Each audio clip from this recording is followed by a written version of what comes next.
with the way things have been going today, we're going to give it just a second to get everything up and running.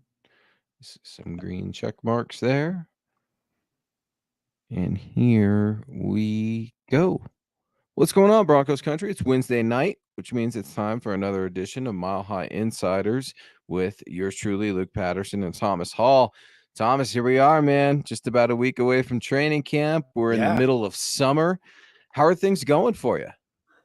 Good, man. It's hot. It's definitely hot, but that's all right. The reason why I moved out here was to get away from cold. So I'm excited. But yeah, I'm like pumped for camp. I've already got arrangements made, going to be up there, and so we're Yeah. good to go. Yeah, you got arrangements made. Again, guys, Thomas and I will be out there at camp. I'll be out there every day, but MHI exclusively are going to be out there August 1st through the That's right. 5th. Come say hello. Watch football with us, talk football with us, get a sunburn, share some of your, water. It's going to be hot out there. It's a lot of fun. We encourage everybody to come out. Remember, guys, it's a little different this year. You got to have a ticket to go. So, I have heard some people have refunded their tickets that aren't able to go, and somehow some are available, and all kinds of funny business, weird things going on. But see if you can come out there, and we'd love to see you. Before the show even started, Thomas, our guy Kevin Gray was in here waiting patiently to give us his shout out of love, saying good evening, Broncos country, Luke, Thomas, and Scott. A big Mile High salute to Broncos country. And speaking of Mile High salute and love, Troy was in here before the show even started as well with a generous $9.99 super chat. Thank you, Troy. Hey, guys. Russell Wilson has been beaten down so far by the media. He has to be a top candidate for NFL Comeback Player of the Year. If he is in the conversation in December, we're in the playoffs in January. Have a great show. We'll listen later. And Troy, I absolutely love it, man. I referencing my article I have up right now at milehighhuddle.com talking about the comeback player of the year odds with Russell Wilson. And Troy's first comment here, Thomas, I want to ask you about Russell Wilson getting beat up by the media. I understood it in 2022, but it's just that lame joke for me in 2023. And I said it on Twitter today. It's the guy that says the same joke over and over and over with the same punchline, and nobody laughs except for him. That's all this KJ Wright nonsense is. That's all this other BS is. I mean, bottom line, Russell Wilson was at Tyler Lockert's wedding recently. All right. He's not that bad of a guy. It's low hanging fruit. And I'm sick of it, man. It's not funny anymore. It's just old and sad.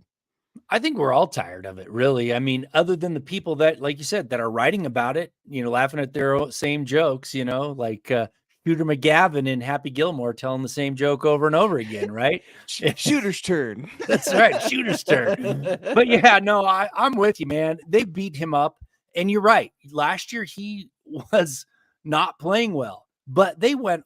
It wasn't just about his play; they went above and beyond to make sure that they got their shots in, and they're still doing it. And we'll see what happens, this year if he's playing good. I would imagine those same people will be saying something completely different. Well, and listen, I'm not advocating to go be a bully. I'm not advocating to go and talk crap to people, but I'm just saying if you're going to do it, try to be original. Come up with some new material. If he's as bad as they say he is, then why aren't we getting a little bit more out of it? And I'm not going to go into the guy's personal life. There's some rumors out there in the said interview with KJ Wright. By the way, one of our guys has an article coming out on this. It's in the hopper, as the folks on the East Coast would say right now. And stay tuned to milehighhuddle.com. And we appreciate you, Troy. Thank you so much. Right. Another gentleman that we appreciate, our guy, Michael Ronquillo. Thomas said it was hot out there in New Mexico. Yeah. Mike, I'm sure you're burning up down there in Arizona, baby. Saying good evening, Thomas and Luke on the Mile High Insiders.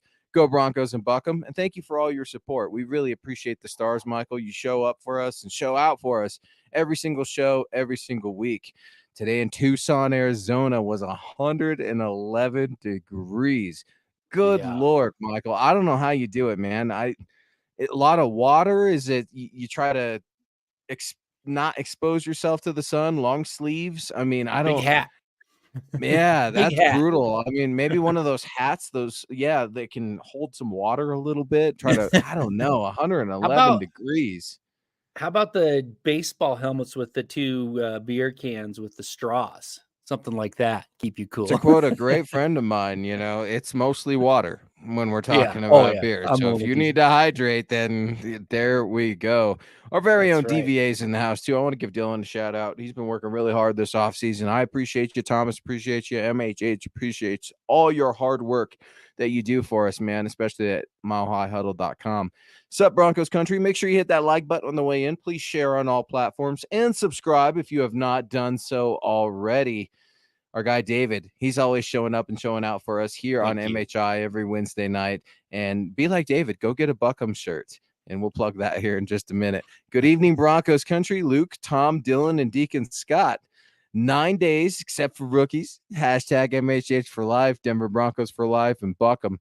And David sounds excited for training camp, man. We've got countdowns going. We talked about this the last show. I'm a guy that likes to count things down on the chalkboard, on the calendar. I've got a calendar on the wall, on my desk. I'm neurotic that way, Tom. I'm a child. I'm impatient. So the countdown kind of keeps me locked in and ready to go. And it sounds like David and the rest of Broncos country are really excited to see what this 2023 season is going to look like. I'm excited. Well, and just going back to Russell Wilson, right? Like, it's not just the team, but everybody's really kind of champing the bit to rub it in people's faces if Russell Wilson actually plays good, because there was a lot of people, especially Seahawks fans, that were running a victory lap. So I'm excited, and I think a lot of people are as well. But it's going to be an interesting season this time, and I think people are going to be a little bit happier this year than the years of past, the last 6 years. Yeah, and I was surprised too when I looked up the actual odds. It's a conversation. I'm not breaking any news here when I'm just revealing what the current odds as of yesterday were. I don't imagine they moved much today here in the dead season of the NFL. But FanDuel Sportsbook currently projected Russell Wilson as the 6th probable candidate to win NFL Comeback Player of the Year. That's a plus 2,000 when you're looking at the actual sports book.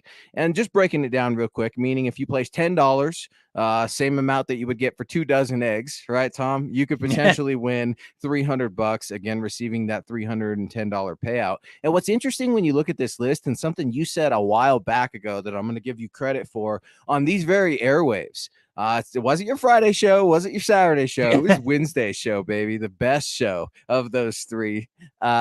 You had said it. Damar Hamlin, Comeback Player of the Year. I wonder what those odds are. Well, he's currently the favorite. But what's interesting about some of these quarterbacks, when you look at Russell Wilson and Comeback Player of the Year odds, you've got Tua Tagovailoa in Miami, who's coming off of a million injuries, right? I actually saw a countdown. Speaking of countdowns, countdown to Tua being in concussion protocol today. It's just like, man, I hope he can rewrite that story.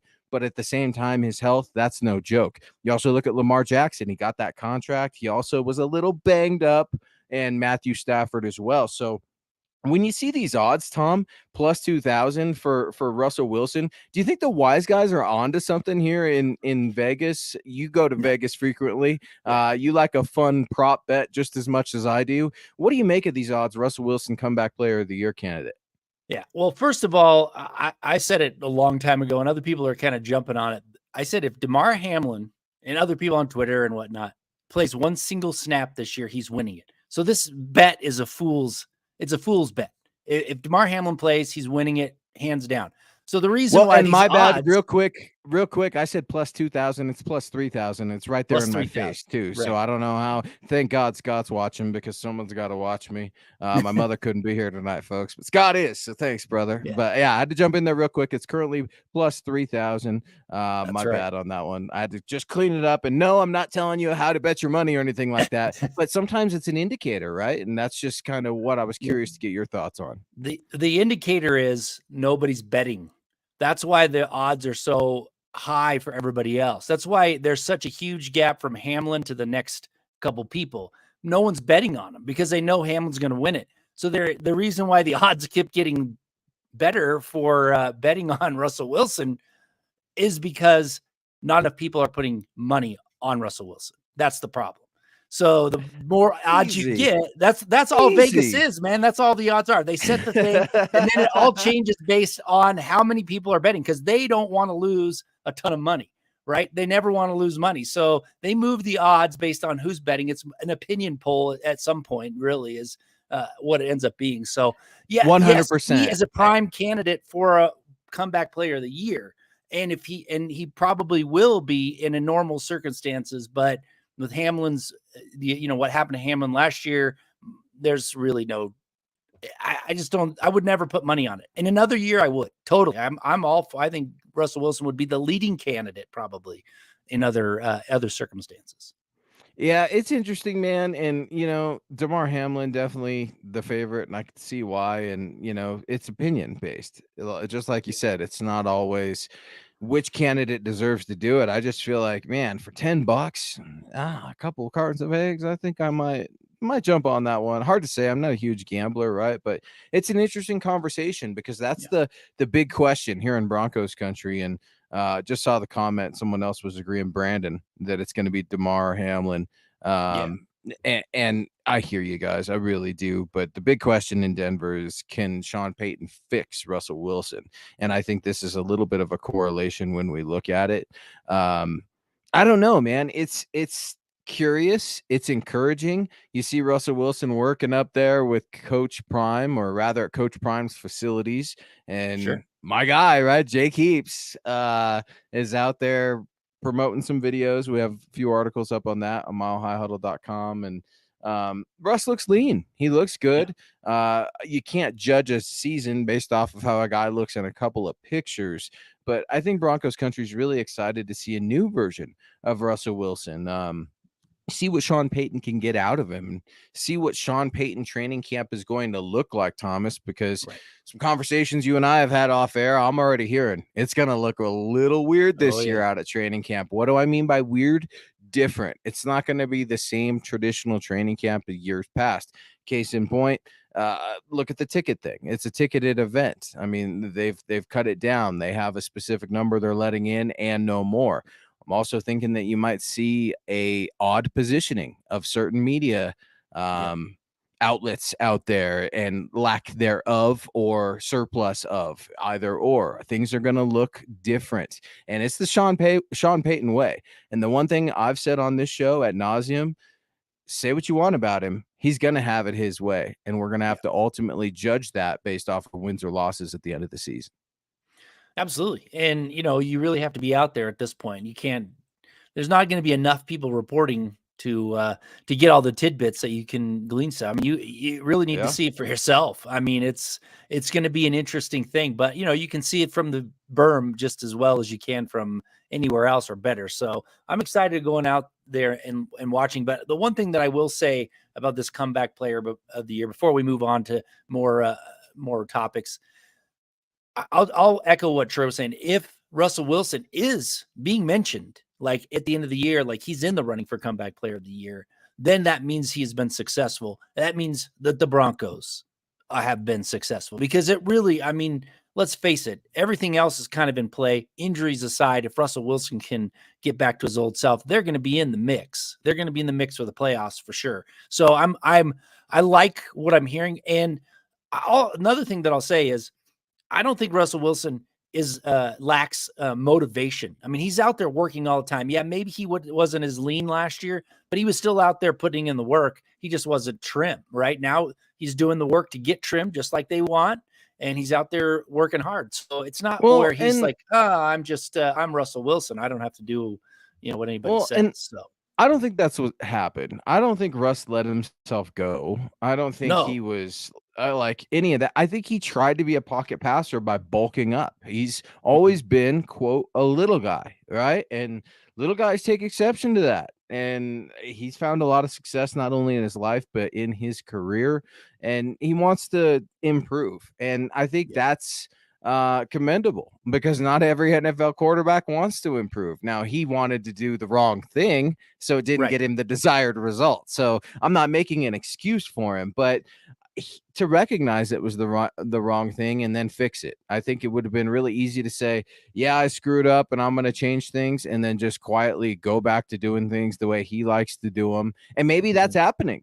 That's certainly a conversation to be had, and maybe we should have it right now. A lot of people are saying, look, we've talked about it on these airwaves. Sean Payton said work in silence. Don't be sharing stuff on social media. Now there have been 2 videos posted by Russell Wilson's camp, if not by himself, of the guy working out. Now, do I think it's a season-ending thing? Do I think it's going to ruin the relationship, fracture the relationship this summer? I sent her a health training center. No, not at all.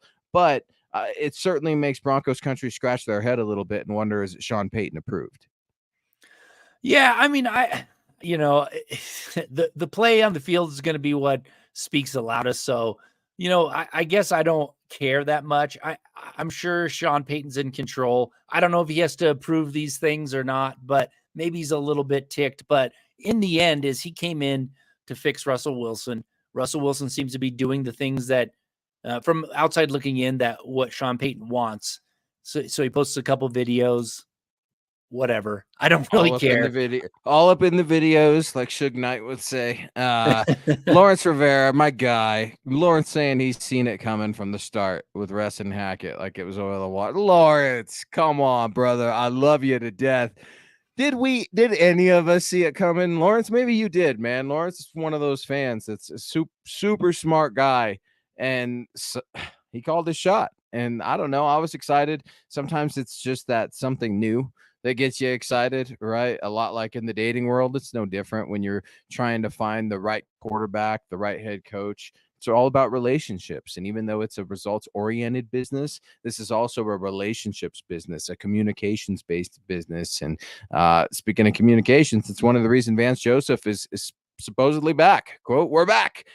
Sean Payton talked about how well he liked Vance Joseph's communication with his defensive unit. I'll be writing up an article. I just submitted it. Should be out soon on milehighhuddle.com speaking about that. And I want to get to David Bishop coming here, and he's giving me a bunch of grief saying this isn't the best show Thomas is on. It's the Friday show. And I'll give that a shout out because the Friday show is pretty good. If you'd like to catch Thomas on the Friday morning show, the Legends of Mile High podcast is what I am talking about. That's every Friday morning. And then if you didn't get enough of Thomas just during the week, he's, moonlighting on Saturday night with Ron White. Look at that. Spitting rhymes on the Orange and Blue View at 6 p.m. Mountain. So, guys, tune in. You can get at Thomas Hall NFL. Yours truly at Luke Patterson LP. The mothership at Mile High Huddle. MileHighHuddle.com is where all of our articles and digital written content can be found. And we appreciate everybody for joining the show. Sound off. Dom's point blank right here. Clown show last year. And that's exactly right. That's got to be the reason, if not the leading reason, why Sean Payton wants this team to work in silence. This team has been, hey, look at me for the last 7 years. And every time they do it, they get ridiculed. They embarrass themselves. This team has lost its way. So I, for one, have been okay, even though it at times gets in our way of doing our job here at Mile High Huddle, trying to find these inside scoops. What do you make of the work in silence mantra? Is it a bunch to do about nothing, or do you think there's something to seriously be held from doing so? No, I mean, it's a distraction, right? And they're trying to cut out distractions. Last year, there were a ton of distractions, and Hackett wasn't a good leader. He led them down the wrong path. He didn't have the right strategy, and he wasn't able to put it out there in the field together. People just didn't buy in, or whatever it was. It was just wrong from the beginning. But when it's time to make a change, when you have to focus and return to the style of play that Broncos fans are used to, you need to remove all those distractions. When you're a well-oiled machine and you're out there winning games, okay, a few distractions maybe aren't that bad, but right now it needs to be turned around, and they need to be more focused and out there making workout videos and out there, working on your brand or working on your Twitter or whatever, more than actually putting in the work on the football field is a distraction. And that for that reason alone, it makes me feel like it's the right thing to do.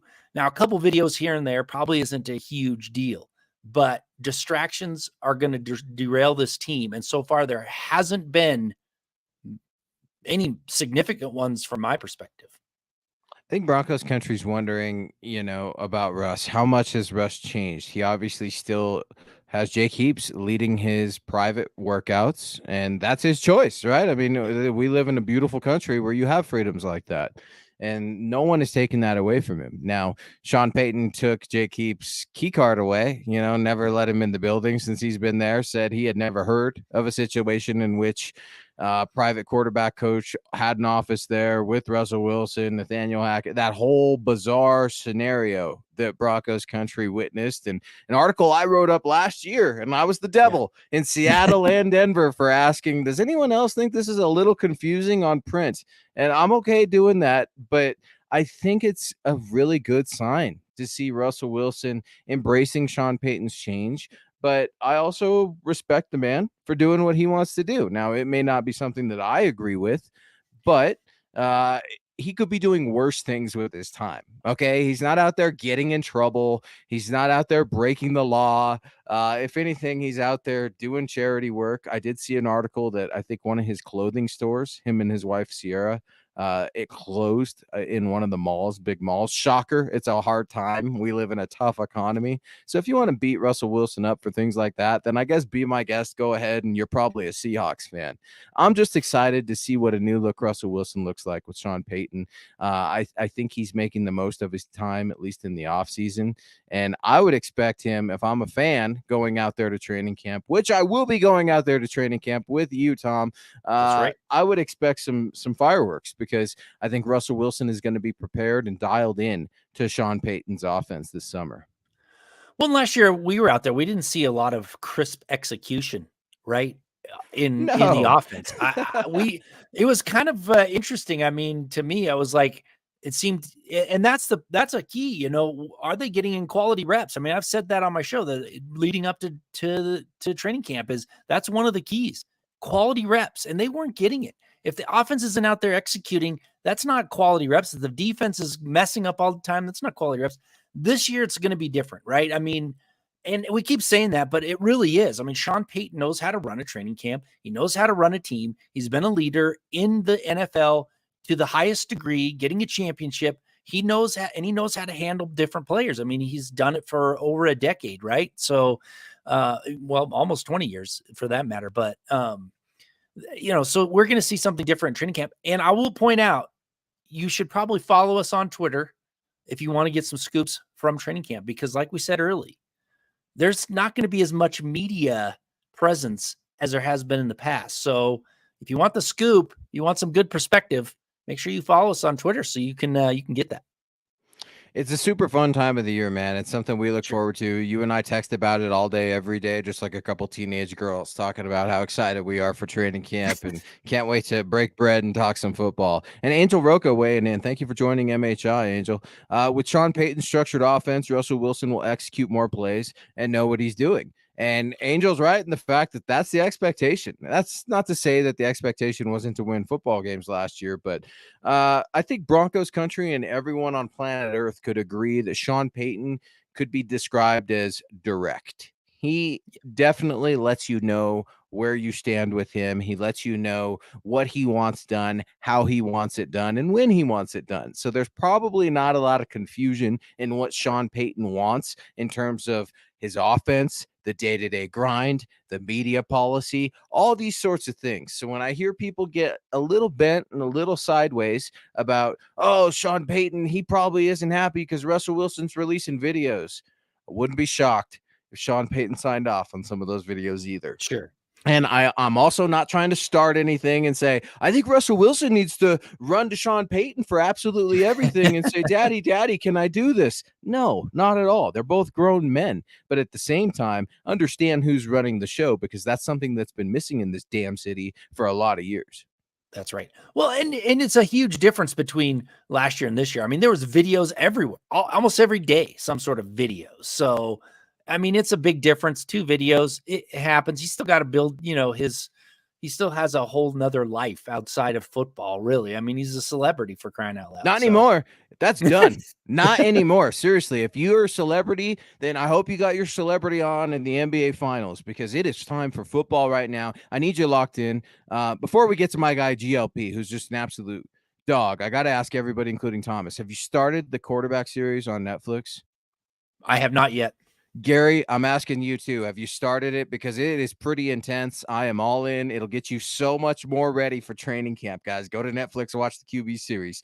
Our guy, Gary Palmer. Thank you so much, Gary, for all of your support. You've been with us since day one, man, and you show up and show out every single show. And your generosity and your friendship means a lot to us here at MHI. Hey, Luke, Thomas, Dylan, and Scott, who is your rookie impact player for both offense and defense? Hashtag Buckham. All right. Offense for me, right away, it's Mims. I mean, not because I think he's going to make a massive impact on offense, right? Like he's an offensive player. He is going to make an impact on special teams right away. That's where he's going to get his most playing time. And he will get some play on the offense. I'm going Mims from the offensive side of the ball, but mostly for special teams play. And on the defensive side of the ball, it's Drew Sanders. And only because another reason is he's going to play a ton of special teams. He's going to make an impact there. But I think they're going to develop some packages for him to come in where he can move around and kind of create a mismatch, so to speak, from the defensive side, right? He can line up in different spots where they're not expecting him to line up and rush the passer or drop back into the inside linebacker position while someone else moves to rush the passer or whatever. Those are my two guys. Everybody else, I think, is going to have to develop a little bit before they really get to any playing time on offense or defense. Yeah, Gary, I love it. It's a great question. We talked about it a little bit last week, and it's fun to debate too, right now too, at training camp, because like you said, Thomas, come out there and see it for yourself, guys. I mean, don't take my word for it. I would love it if you read the articles over milehighhuddle.com or listen to me flap my gums every Wednesday night at 6 p.m. Mountain. But that's why Broncos country is the most educated fan base, because they're able to decipher for themselves what's real and what's not.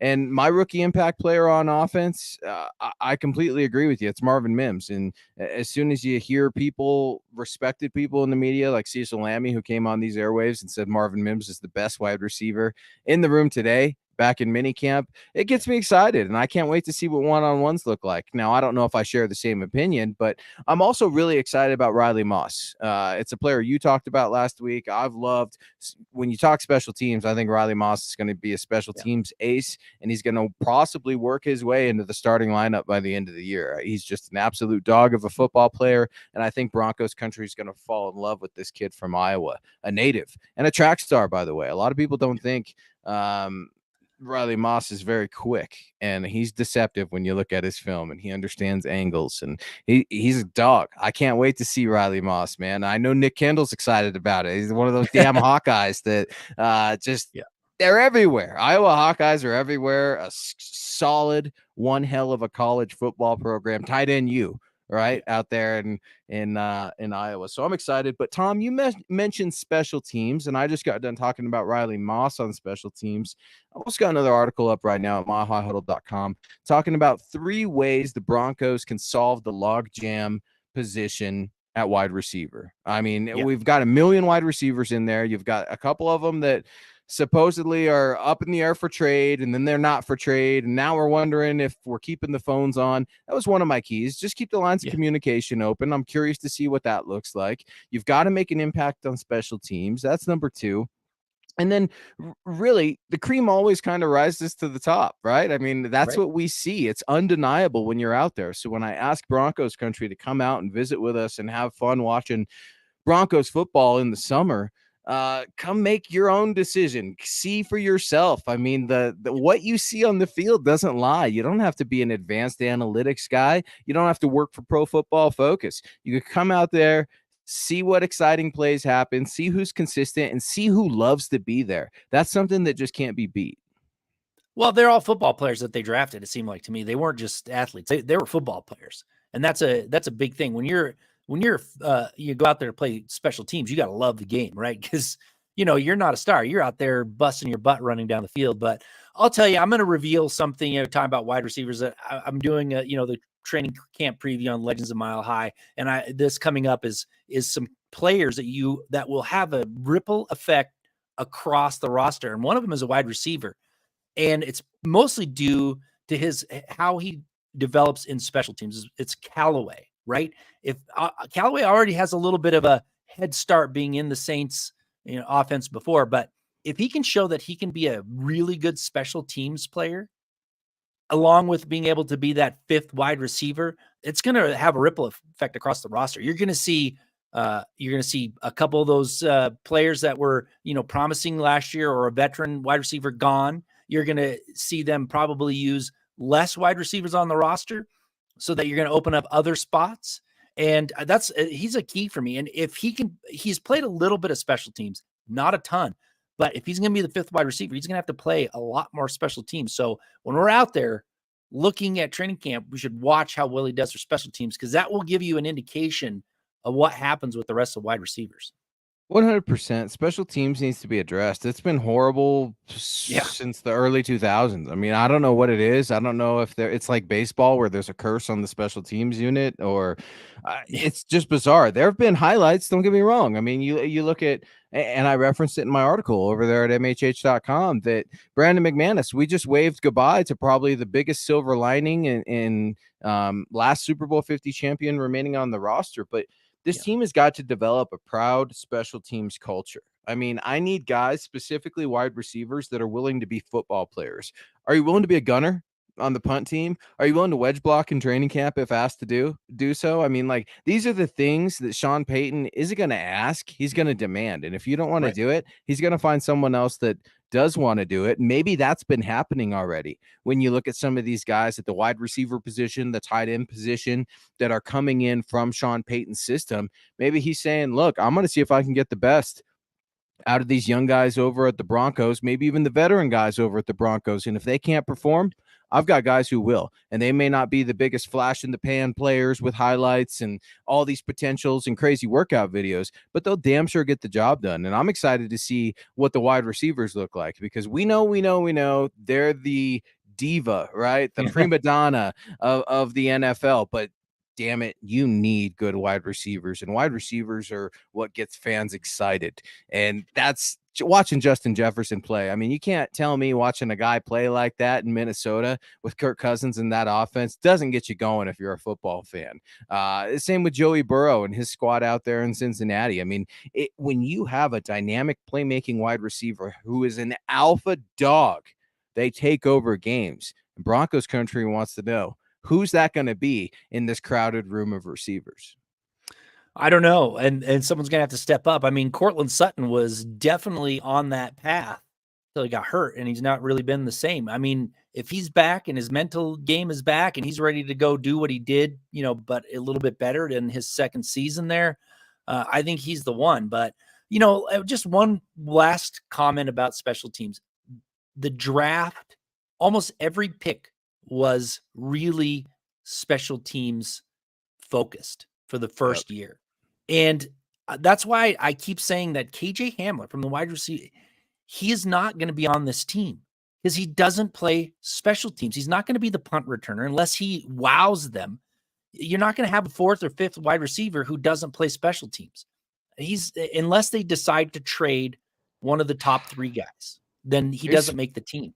I don't know. When they restructured his deal about a week ago, that kind of signaled to me that they want him to make the team, and they're trying to make everything work for him to make the team on a team-friendly deal. I don't have the specifics of it up right now, but I remember we briefly mentioned it, and I agree with you. I mean, and I said it last week, Cortland Sutton, Tim Patrick, Jerry Jeudy, KJ Hamler, none of those guys play special teams. All right, so let's not just talk about KJ Hamler. Let's talk about the other three guys too, the two old guys and the guy that we're wondering if he's ever going to break out.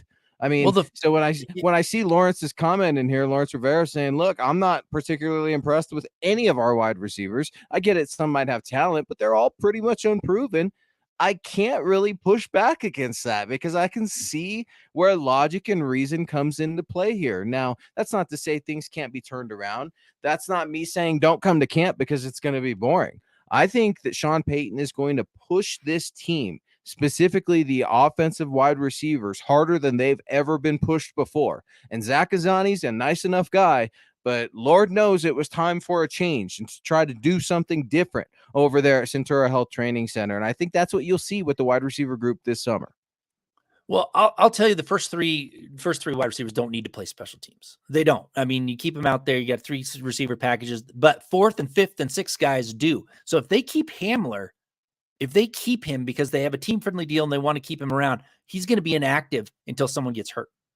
That's the plain and simple. He's not going to be taking an active roster spot if he's just going to sit around and get, 5 or 6 reps on offense in a 4 wide receiver package when he's not playing special teams. It's not going to happen. And they're like reverse trick plays too, right? Yeah. They're not like, the occasional bone they throw KJ. Yeah. I mean, that would be a huge waste of resources is what you're saying. Absolutely. When you can only field a certain amount of people on game day. I mean, you've got 53 to begin with, which is way too small. And if you're going to keep him and force the team to carry 6 wide receivers for sure, maybe 7, because you're going to have one of them inactive all the time, it's a huge waste. Yeah. He's going to have a huge camp in order to stick on this team, in my mind, or he's going to have to be a lot better special teams player than I'm imagining in my head. He's going to have to be, and we'll have to see it at camp. But the team-friendly deal allows them to hopefully get out of that contract or trade him to somebody else who wants a team-friendly deal, right? Like, I don't know, but I don't know, man. If it took DeAndre a long time to get signed as a UFA, I mean, I don't exactly think the phones are ringing for KJ. Maybe I'm wrong, and I don't mean any disrespect, but I definitely point out some of KJ's history in Denver and lack thereof in my article over at MHH.com. Jerron Washington, man, you've been so active in the chat tonight. I wanted to be sure to get to at least one of your comments, brother. And Jerron, be sure to look up at Nick Kendall MHH. He's from Iowa too, and you guys are 2 birds of a feather. Well, we have the pieces and players to have a great season, the receivers and tight ends and running backs.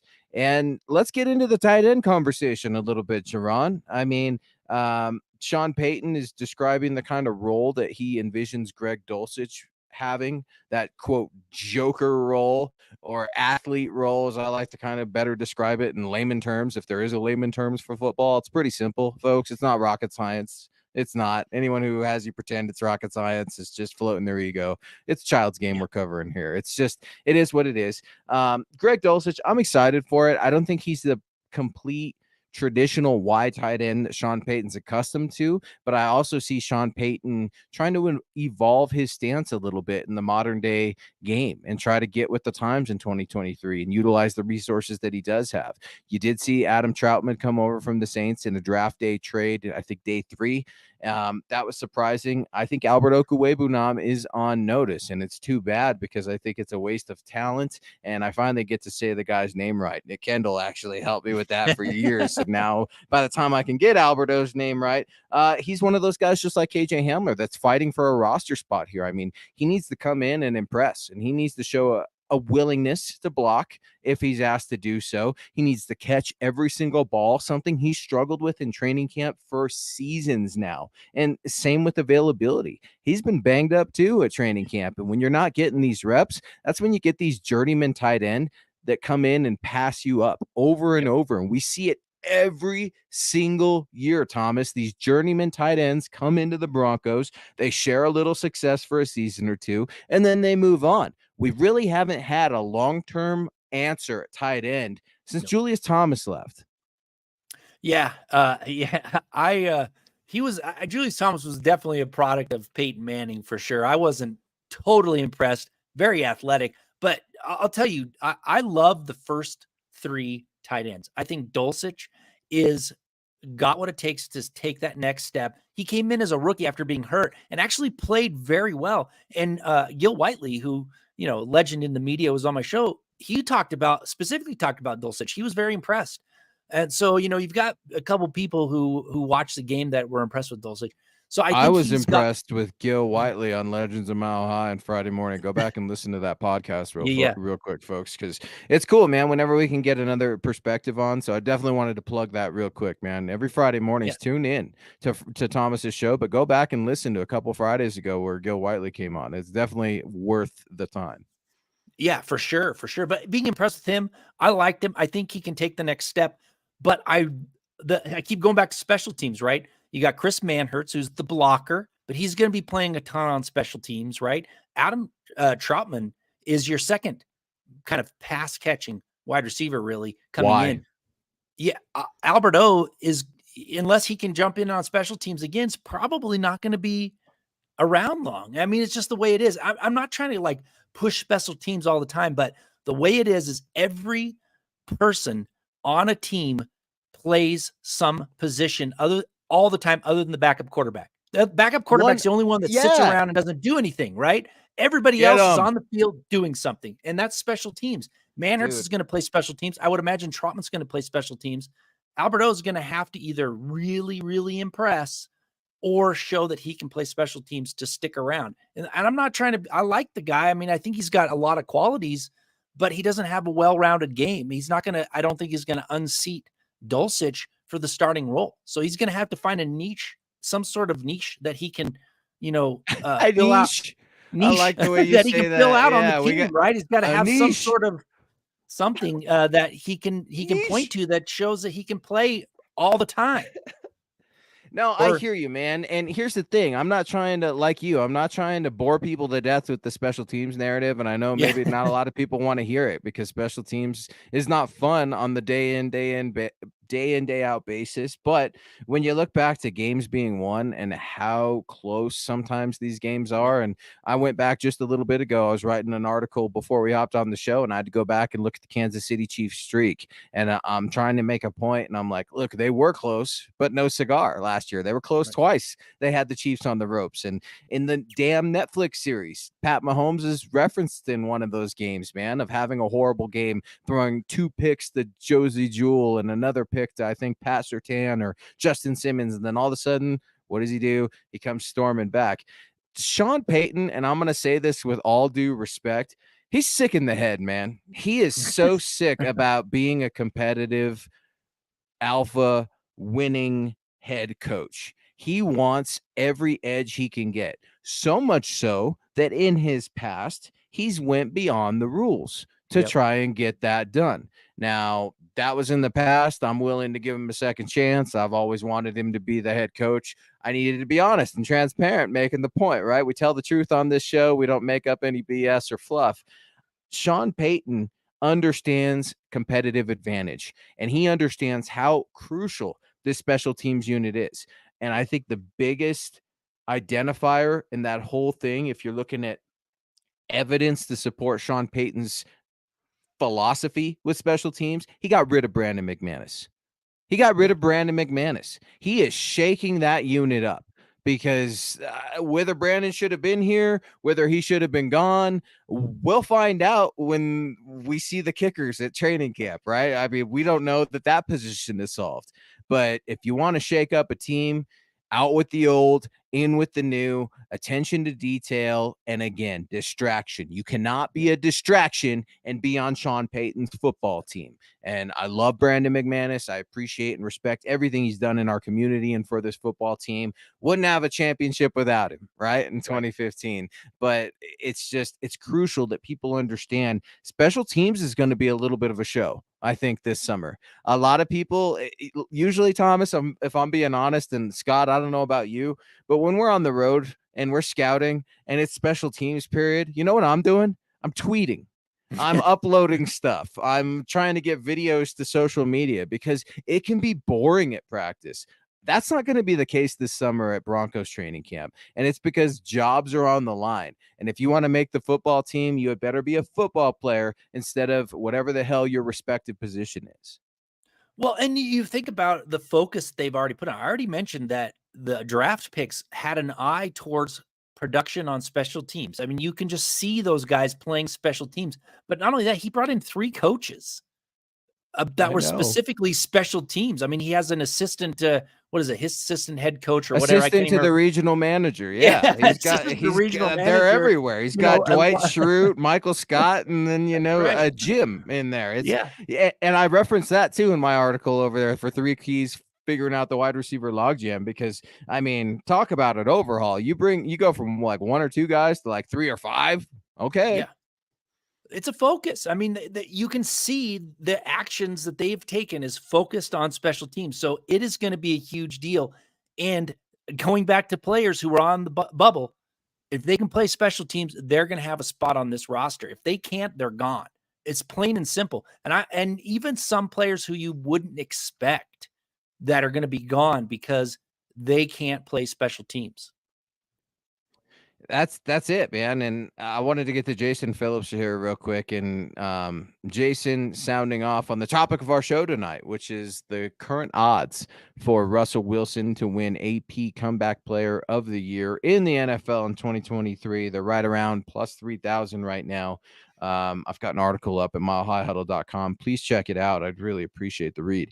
Jason saying, answer to the live stream question is absolutely not. Russell Wilson will not win Comeback Player of the Year. It's Damar Hamlin, 100% Comeback Player of the Year already, LMAO. I get it. It's a great story. I'm not, going to share personal opinions and all this stuff on a Comeback Player of the Year because I just find it interesting. I'm just using it as like a tool saying, man, this is a national story still. I get it. You've got KJ Wright out there still poking fun of Russ and his family and stirring a bunch of crap up. We've got the workout videos, 2 of them now out at camp. But I ask you this, man, at least it's not 10, right? At least it's not the Gucci stuff from last year and as bad as it could have been. But we're looking for change and we're looking for solid change. And if Russell Wilson is in that conversation for Comeback Player of the Year, Jason, I think there's a reason. And it's like, Thomas, you described Las Vegas and betting odds and how the whole thing sort of works in a nutshell at the top of the show. And these guys don't just put this stuff out there for no reason. If they think they can make money on it, they're going to do it for better or for worse to either prove my point or disprove my point. I just think it's worth having that conversation. Well, and I think the conversation really is, if he is good enough to even be close to Comeback Player of the Year, because we all know, like I said, Damar Hamlin plays one play, he's the Comeback Player of the Year. But if he is actually that good where people are, where people have to think about it for a minute or two, he may be in a conversation for a different award, one a little bit more important. Ooh. That in my mind. Man, if like it's that old saying, right? Go from worst to first. How great would that be? Yeah. And speaking of first, who's always first place in our hearts, man, and always puts us number one. We really appreciate you, Michael. A generous 1,000 stars here tonight. Great show Wow. tonight, Thomas and Luke on the Mile High Insiders. Go Broncos and buck 'em. And thank you so much, Michael. I hope you stay cool out there in Arizona, working outside all day and all night. And it's cool, man, because as soon as every show, and I'll continue to say it, after every show is done, I know I can count on one thing, and it's our guy Michael always having our back. Every podcast, he's always sharing our work, he's always promoting our work, he's always supporting what we do. And you're loved, you're respected, and we appreciate you being one of us, Michael. So thanks for all the love, man.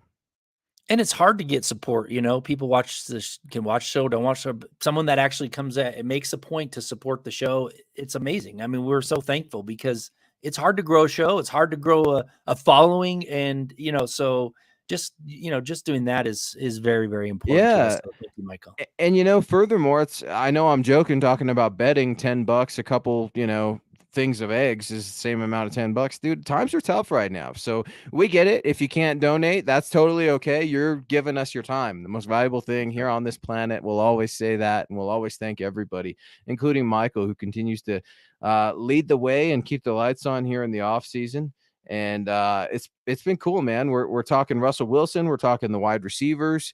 Thomas, let's talk about something this last little bit of the show that is near and dear to your heart. What's going on with the Pro Football Hall of Fame and the Denver Broncos right now? We got a short list of some candidates, right? Not including, but I would say highlighted by Randy Gradishar and Mike Shanahan trying to get their way into immortality, the Pro Football Hall of Fame. What updates do we have regarding Broncos entering the Hall? And what do you think about this whole thing, man? When are we going to get more Denver Broncos, the ones that count the most, in the Hall of Fame while they're still alive? Well, I think there's a huge push for Randy Gradishar, man, and not just from Broncos. There are several historians that have no connection to the Broncos fandom, right? That are flat out saying Randy Gradishar has to be in the Hall of Fame this year. He got passed over last year for Joe Klecko, which is ridiculous in my mind. That was a push from a specific voter. It irritates me. So if Randy Gradishar doesn't get in this year, there's something weird going on with the Pro Football Hall of Fame. Something very weird. It's, I don't know. But I'll tell you, the Pro Football Hall of Fame, the voters have been pretty kind to the Broncos as of late. I mean, you can see we've gotten quite a few Broncos in the Hall lately, right? You know, you got TD, you got Pat Bowlen got in, you got, a few others that got in recently. It's the old timers. There was something about the old timers, that didn't get in. And in my mind, it has to do a lot with they didn't really watch the Broncos back then. I mean, you think about it, back in the 70s and the 80s, we didn't have, NFL Sunday Ticket. We didn't have Game Pass. You couldn't go watch all. You saw the games that were playing in your media area, Regional. and almost all of the media is on the East Coast. So they didn't see the Broncos. So I give them a little bit of a pass for that, but pushing a certain candidate just because they're on your team, like Joe Klecko or whatever, or Jerry Jones. Or Jerry I freaking Jones, how Jerry Jones gets in the Hall, before Pat, and timing matters, folks, especially for this sort of thing. Yeah, I think it's going. I mean, literally, I think people are going to be extremely upset from many fan bases if Randy Gradishar is not in again this year. I mean, really, like pitchfork and torch type time, because the buildup is incredible. In fact, one of the guys that I work with, with the Hall of Fame once in a while, Jack Silverstein, he put out a letter to the Pro Football Hall of Fame, and a bunch of us signed it. A lot of historians and stuff signed it, talking about, the process and how, those people, Randy Gradishar being one of them, who were actually next in line, shouldn't be passed up, just because it's another year later. So I really do think it's Gradishar's year. I think Shanahan, just because Gradishar gets in, they'll probably make him wait another year, maybe. But there's a push for Shanahan as well. My biggest surprise on that whole thing was Alex Gibbs being on there, not because he doesn't deserve it, but I was just surprised. I was surprised he made the semis because, assistant coaches are not really, they don't get a lot of buzz for the Hall of Fame. But I think it's Gradishar. I think once he gets in, I think you're going to see a couple other the old time Broncos maybe getting a little more play, like Mecklenburg, maybe Louis Wright, people like that who kind of been forgotten because everybody's focused on Gradishar. When is he going to get in? And the longer he waits, the longer they wait.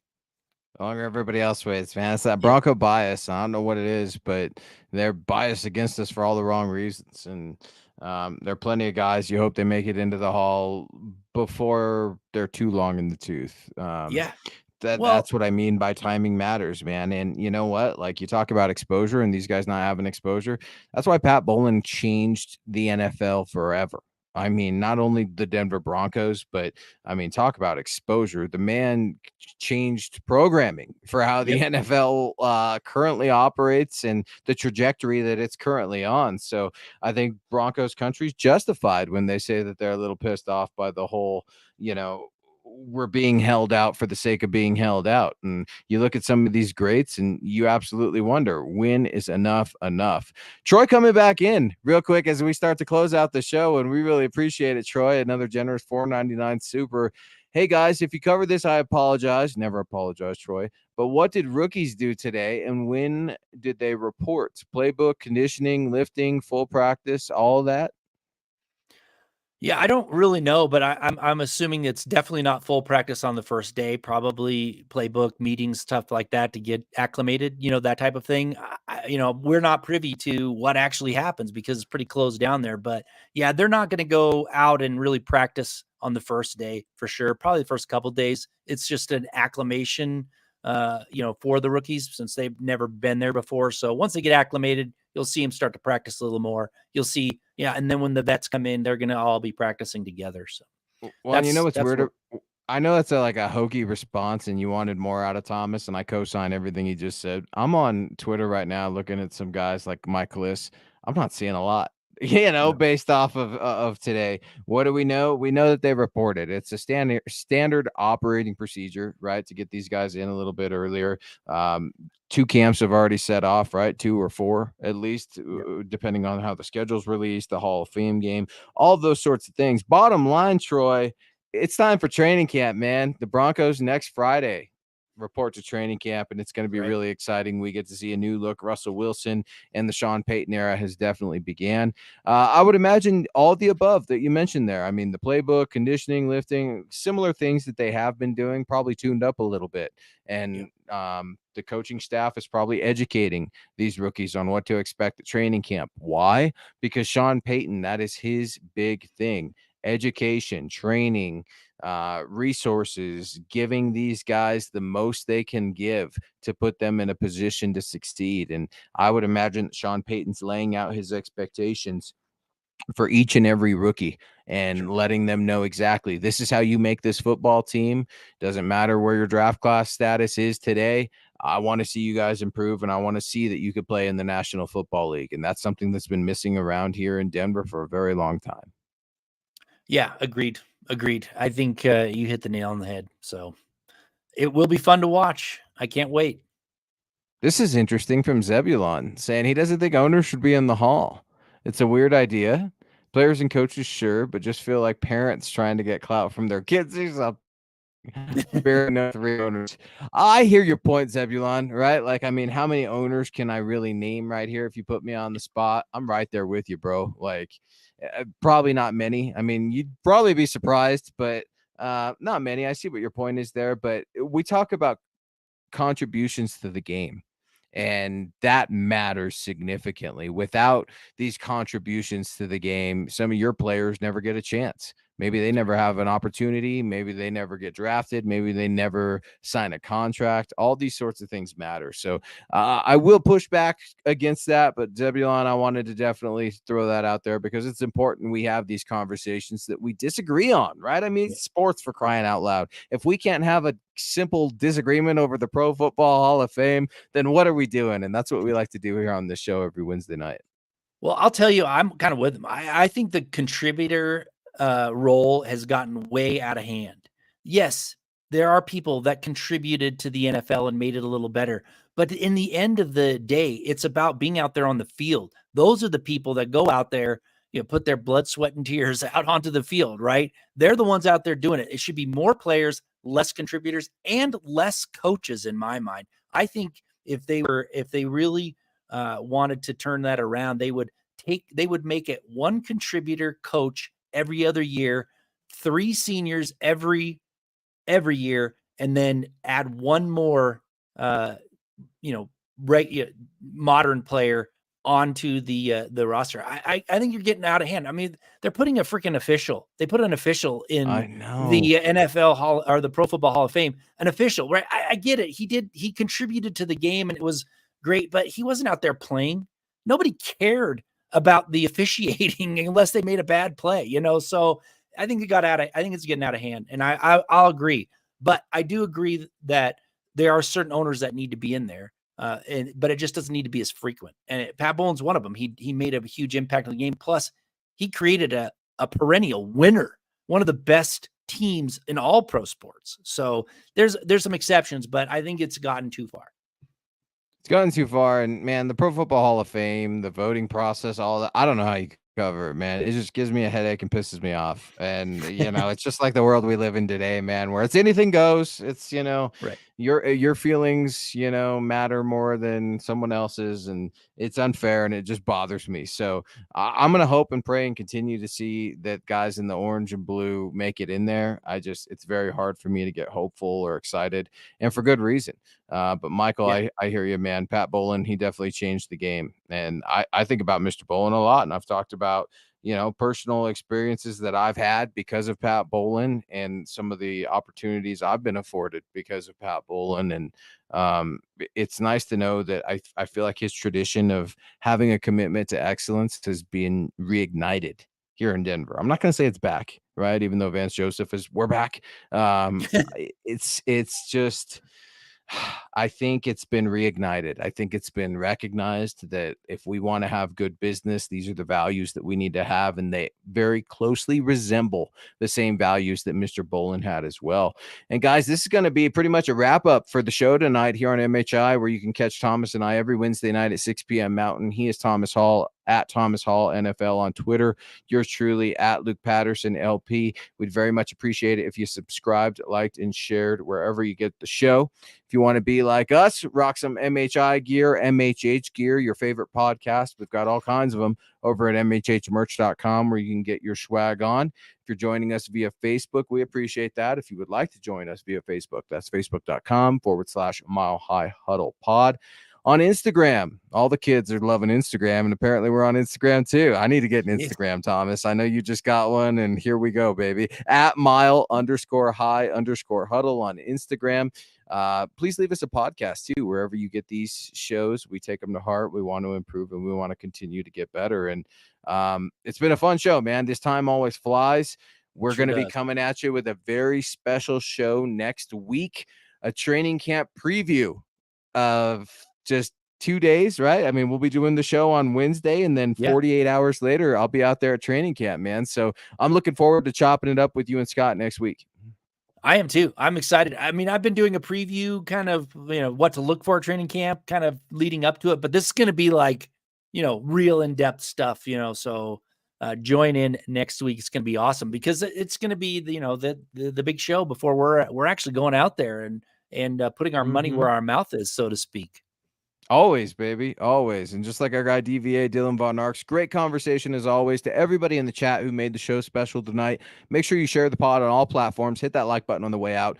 Remember, a little bit goes a long way. And be sure to look out for Dylan Von Arks' work at milehighhuddle.com. Thomas has 2 articles up right now at milehighhuddle.com, as do I. And we have much more written content coming out here in the matter of hours, days. We've got a lot of hard work going on behind the scenes here at MHH. So we appreciate you guys. Continue to rock with us. We'll see you next Wednesday. You'll see Thomas on Friday morning for Legends of Mile High. You'll see Thomas again with Ron White on Saturday night for Orange and Blue View. And you will see the Broncos for breakfast as well with Scott over the next couple of days, as well as Atlanta Falcons coverage. So stay tuned to all of your favorite hosts here at MHH. For Thomas, for Scott, this is Luke saying Broncos country. This is the way. This is the way.